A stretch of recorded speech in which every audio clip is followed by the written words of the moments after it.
ASC stainless steel magazines. By far one of my favorite metal magazines and probably one of my favorite magazines in general.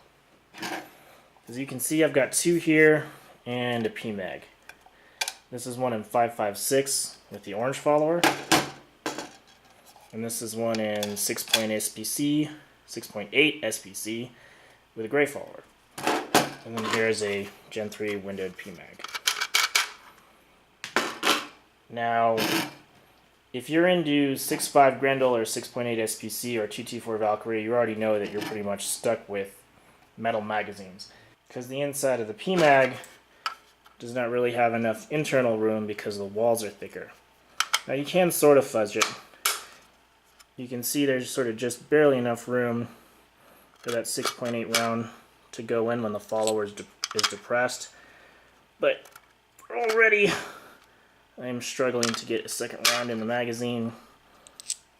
2, 3, starting to go a little easier now.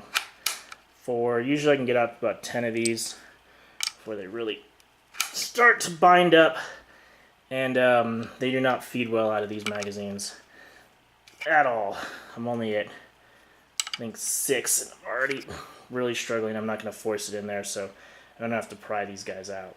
Now these two magazines, the 6.8 and the 5.56, have pretty much identical internal and external dimensions. In fact, it says so on the website. However, the follower is different.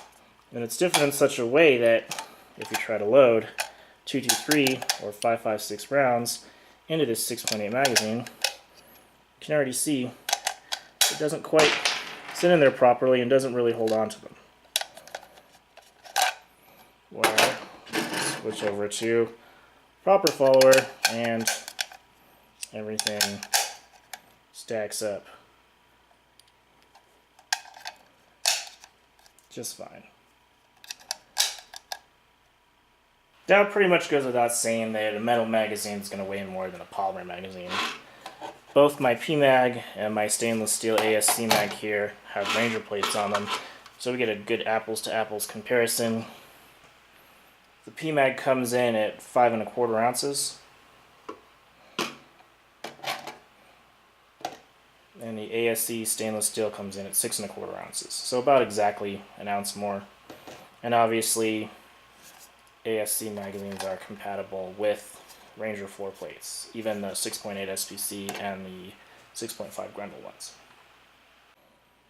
Now these 6.8 SPC magazines, or 224 Valkyrie, because they're based off the same 30 Remington casing, can hold 26 and still be insertable into your rifle on a closed bolt. You can get 27 in there, but I found out at 27 that if your bolt's closed, you can get it to lock in place, but it takes a lot of effort. And you can already see right here how much more room there is from the tip of this bullet to the magazine wall than there was on the PMag. Now, metal magazines aren't all hugs and puppies. They do have fairly fragile finishes, no matter what kind of metal or what kind of finish you choose. As you can see, these have quite a bit of wear where the magazine catch rides on the outside of the magazine before it slips into the notch there. This one too, this one even more since I get a fair amount of use out of it. I have dropped this once, more or less on the feed lips, and that took a decent amount of the finish off. And obviously you won't be finding any metal magazines in transparent with windows anytime soon. But in terms of durability, they're definitely better than PMags, although PMags are still pretty durable. I've heard from Battlefield Vegas that the magazines they have that last the longest are the USGI aluminum mags. So the only other thing I can say that I don't like about metal magazines is the noise. They have sort of a metallic kind of springy noise to them, which is the magazine spring vibrating against the case wall, where the Magpols don't really have that. They have a little bit of a rattle, but they're fairly quiet. Now, the Gen 3 PMags do come with these dust covers, which are supposed to help, well, obviously keep dust out and then, I guess, prevent feed lip stretching over long periods of time, that I can either take or leave it. I only keep a couple magazines fully loaded at any given time.